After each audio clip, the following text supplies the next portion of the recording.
Be very aware who are you letting into your circle, and ultimately rely on yourself and maintain your, sorry to say, but it's the heart. Maintain the purity of your intention. It's not that I became numb. No, I just feel there is an additional layer that I can observe about myself. It is painful, but it's okay for right now. For me, I'm really, really happy uncertainty is existing in this world, because I cannot imagine how boring it would be if I would already know with certainty where I'm going to be in 20 years. I'm not searching for happiness. I'm searching for peace. A certain amount of self-control, a certain amount of discipline. You don't let your emotions run over you. Even if something makes you angry, it's not honorable. It's not respectful to now shout out. You shouldn't do it. Be able to maintain your emotional states, maintain your temper, at least to a certain extent. This is where I would say it comes to self-control. In the Shaolin traditional texts is broken down into 14 different virtues. The virtues of action. What does it mean, virtues of action? It is, how should you behave?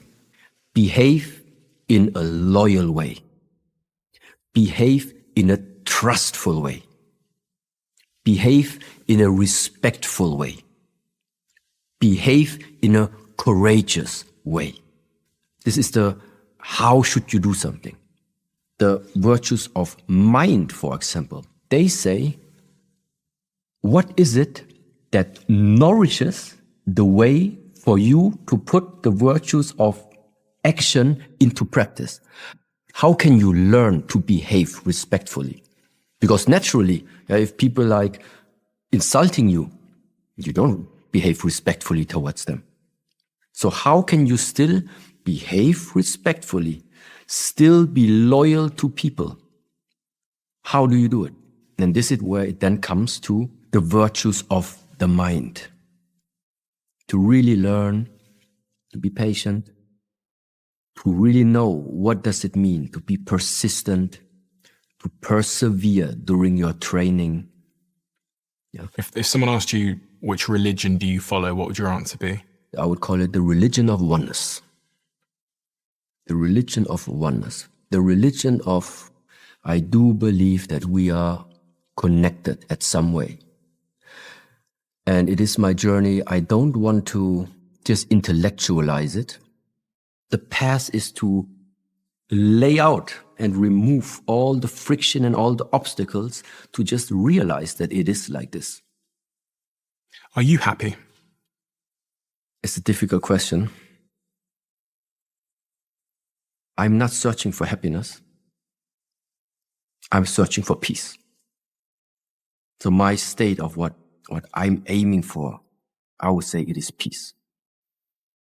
Because happiness for me, taking by this word, if there's happiness, there is sadness. If something can rise, something must fall. If you can attain something, there's something to lose. That's why it's difficult. That's why I stopped a moment. I don't know what type of happiness you mean. Being satisfied with where I'm standing, yes. Does it mean that I don't have hard moments? I have hard moments. And that's why for me, like, what is it I ultimately look for? I would call it's just peace. Are you at peace? More and more, yes. More and more? This one, yes, more and more. What's in the way of your peace?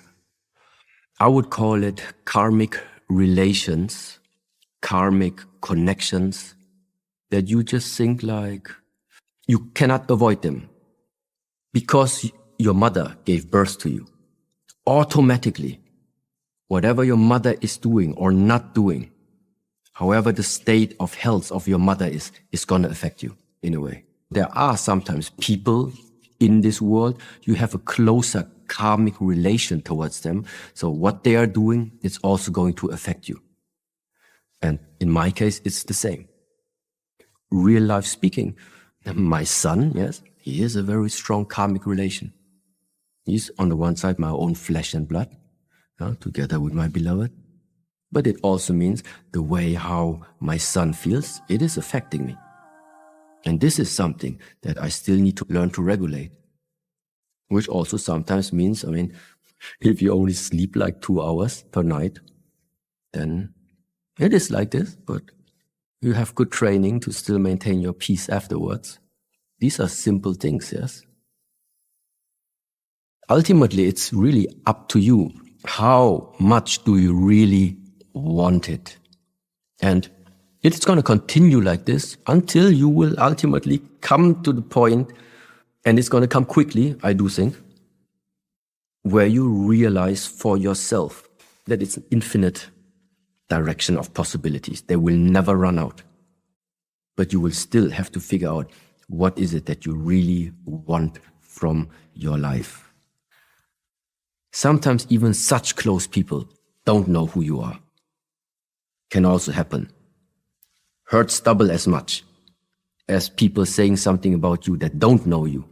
Now you have people that you thought know you and still they didn't get you. Also very painful. It only leads to one thing. You would have right now the impression of, so what's the only way? Just go your way regardless of what people think? In a way, yes. But have understanding for them and no ill will against them. Be careful, be very aware who are you letting into your circle, and ultimately rely on yourself and maintain your, sorry to say, but it's the heart. Maintain the purity of your intention. Shaolin Kung Fu literally means walking through the valley of pain. What does it mean? When you are doing stretching, it's going to be painful. When you are doing strength training, it's going to be painful. When you do conditioning training, it's going to be painful. So the whole path on this martial art journey, it is just filled with working yourself up to the level of where it feels uncomfortable, getting some consistency into the practice until the point where that uncomfortable feeling just started disappearing. Why? Because somehow you broke that initial comfort zone. So, but then it doesn't end. No. Next level. Until you're building up, first of all, whatever we're doing, later on I will show you some practices, it's not that I do not feel pain. I also feel pain. Maybe I feel it later. But the essential part is that my connection, my relation between the pain of the body towards what would it affect in the way of how I take my decisions, that is a different one. I feel the pain, but I see no necessity to still change something about my way right now. Why? Because I can take the pain. Whereas when you are not used to this pain, you feel it and then it tells you it's painful. The mind says, okay, it's not good. And so you directly change something. And this is just the difference. So it's not that I became numb. No, I just feel there is an additional layer that I can observe about myself. It is painful, but it's okay for right now. There's only one thing that makes you break free from fear, which is to find a way and wake up from that dream. When I look at my worries I had in the last month, for sure 90% of all the worries just didn't happen in the first place. 10% might somehow came true, but then again I asked myself, good, so the 10% that came true, even though I had the worries, what could I do about it? Coming to the conclusion, nothing. And then something just really started to shift inside of me where I literally let go of something. Let go of this idea that everything is like one directional, that everything that you're going to encounter in this lifetime is going to be beautiful. Everything in this lifetime is going to be peaceful. Everybody you're going to meet along your journey is going to be well-hearted towards you. No, it's not. Because in the moment where you have well-hearted people, you have ill-willed people. And in the moment where there is success, where you want to be part of the success story, you're going to be part of the failing story. And in the moment where you want to be part of the light story, you're going to be part of the dark story. This is how it is. This is the world of what we call it's the world of yin and yang. This is the world of birth and death, of aging and sickness. I do think it is a blessing being able to just experience. It's a blessing that we have been granted the possibility of simply experiencing what this existence is capable of creating, including everything, including the joy, including the happiness, including the tears, including the heartbreaks, all of this, without the separation, whether you prefer one area or not. Sometimes the one goes with the other. But the purpose, in a way, is just be and experience. The only thing that happens, and which is a big part nowadays, is if you take your current existence too serious. If you completely base your identity, your being, on what you think you are. It's just a picture right now. Just sometimes make it very simple. Jump out of yourself and be the director. Be the director of this avatar. And then it just opens another perspective. Because in that moment, you just realize it's like a movie. Not everything is always positive, but in the moment where there are times of struggle, still not being caught inside your own creation, identity, illusion of the self, different expressions for that. It's a very helpful way of thinking. Let's put it like this. I can feel how my old patterns sometimes are still trying to sneak in. What to do to break patterns? Number one, you need to see you have one. And number two, you need to replace old patterns, which ultimately mean patterns, it's habitual behavior, it's habits. How do you build habits? By continuous behavioral patterns that you continuously do. So there is something about consistency and continuity that ultimately builds a pattern. Consistency of having a training regimen every day. It's not helpful to like 6 days per week do nothing and then you go 1 day to the gym and give your everything. No. It's better you have some type of consistency throughout the whole day. This is what builds patterns, healthy patterns. Similar like this. What is somebody supposed to do? Number one, look at yourself and see yourself. We are all not perfect. But according to the circumstances that you are facing right now today, what type of character do you think? With what do you want to equip your character? That he is able to go through this current times in the best possible manner. What is not useful for you anymore, try to get rid of it and get your new skills in.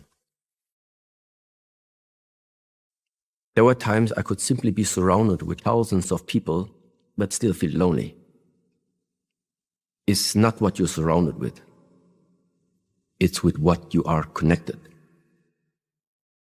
And there I felt like there is always, again, this type of force. What is it that drives you on? Going outwards, going outwards, going outwards, you lose yourself. But this self is the only thing that can give you connection in this life. I do believe that we all have a source. There is a source.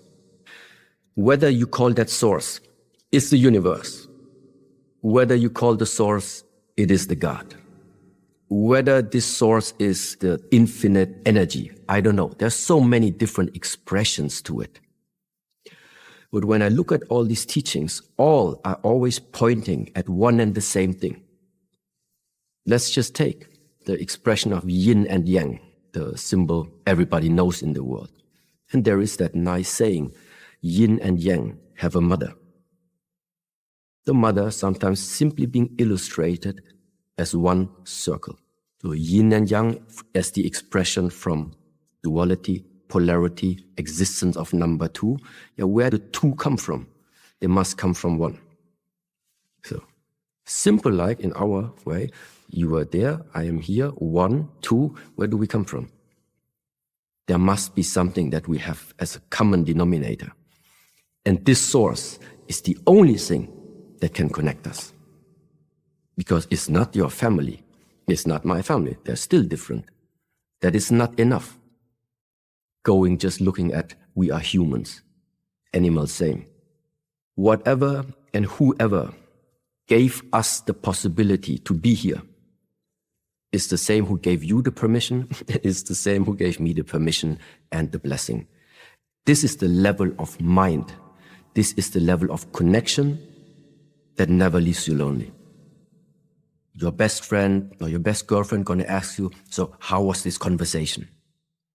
And even so that we are maybe just talking 3 hours, 4 hours, even if you spend 2 days long explaining to your best friend how this conversation was, it's not the truth. It is not the truth. How is this conversation?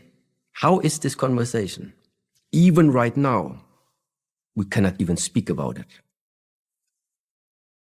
I tell you how this conversation right now really is. Yes?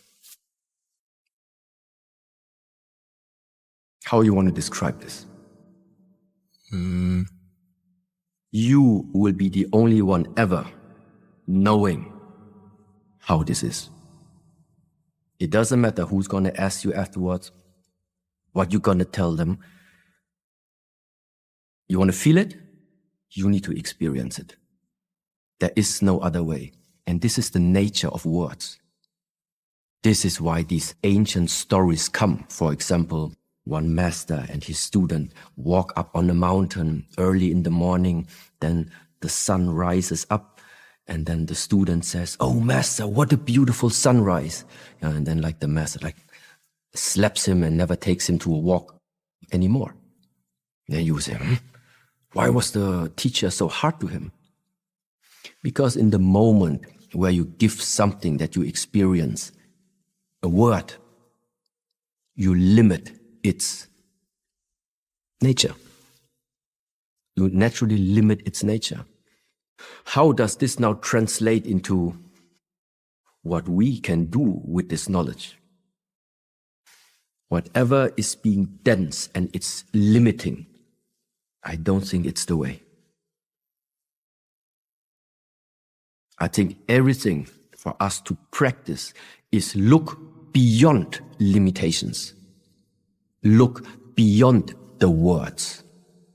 Look beyond the shape. Practice to look beyond the superficiality of things. Because this is where the meaning lies, or this is where part of the realization lies. Yeah, you don't need to go anywhere. The only thing you need to do is take a moment, contemplate about yourself, go into yourself and find the answers there, and then decide for yourself which part and what type of contribution would you like to give to the world that you're living in. I ultimately think this is what I'm doing. I would say it's diversity and choice. This world is filled with so much choice, meanwhile, that it's difficult in a way to take a decision which direction to go, what is right to do, what is not right to do. But ultimately, it's only yourself who knows the answer, which means it comes to the essential point: learn more about yourself. This is where it starts. Because if you have the wrong perspective of who you are, what you are, everything else in this lifetime you base your decisions on is just not going to be placed in the right direction. I wake up and sit on the sofa and still just sit. Just being awake and just breathe, literally. Just realizing slowly, scanning my own body from the inside, going through the body. So really making sure, in a way, that everything that's going to come up during this day is being perceived very consciously by this. So it's like I slowly build up my energies, prepare. This is how I would call it. It doesn't look very special looking from the outside. Unless I wake up and the sun is asking for something, then of course I have my duties to do. But if I can really have my day after waking up, still the next hour is still I spend alone. This is what I prefer to do. And do you do exercise in the morning? Yes. Push-ups, sit-ups, and standing practice. What's standing practice? Partially it's also, some of them are like mentioned in the book. But literally it is what it sounds like.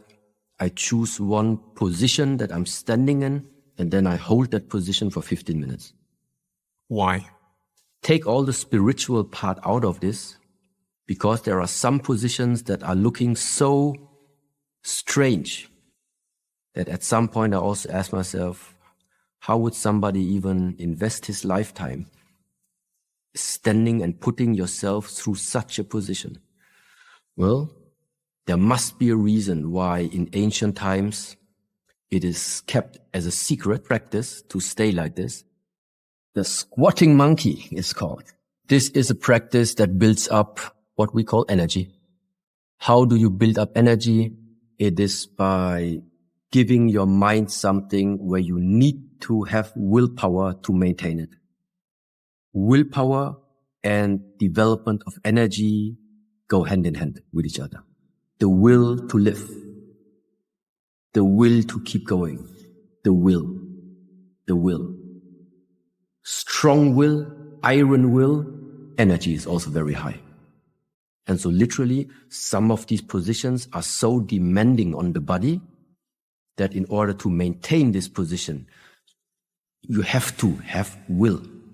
You need to create something about yourself where you are pushing yourself. And this is, when we have time, I show you the exercise. Yes. And this is why I do it. Now, one of the first things is really try as often as you can to remind yourself and put yourself in that proper state of what you think you are. I wake up and try to not already have any type of thought from yesterday in my mind. I try to wake up empty.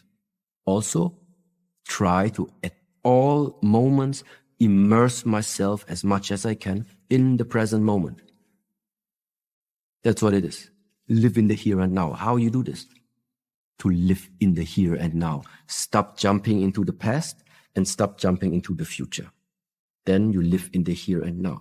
But you must practice it. And literally meaning how you do it, make yourself empty. Because the only thing that fills your mind with past and future is your thoughts. The mind.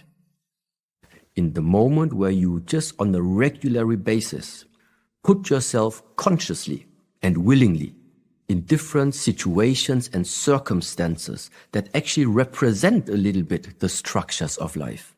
There are moments in this lifetime where you are going to be super tense. And then it's good to know already how does it feel and what is it that you can do? Well, to learn and release the tension. That's why releasing tension is also a big part of the exercises. The one thing is learning to release tension. The other thing is like when you are too sloppy, when you're too slacky, how to increase your tension, how to increase the energy level again for you to get back into structure again. It's always this balance. And ultimately, how does it help people to know the hard stuff? Well, because I do think that it is symbolizing this way of life. It is symbolizing the patterns of what you are going to go through in this lifetime. Why do we have these virtues in the first place? And again, it's like in Star Wars. The Force, what you're learning. The cultivation of energy. The skills that you are learning. These are very, very powerful things. Yeah. But what makes the difference between somebody possessing this power and using it for the sake of humanity or somebody using it for the not betterment of humanity It's the character. The power is the same. It's the character. It's the carrier of the power. It's the one who's responsible to hold this power, to maintain this power. That one must be trained as well. And this is where the virtues hit in. The virtues are building the framework of the character, of the avatar, ultimately, that is then receiving all different types of training, skill training, that at least in the Shaolin tradition, we would say, is good to know them.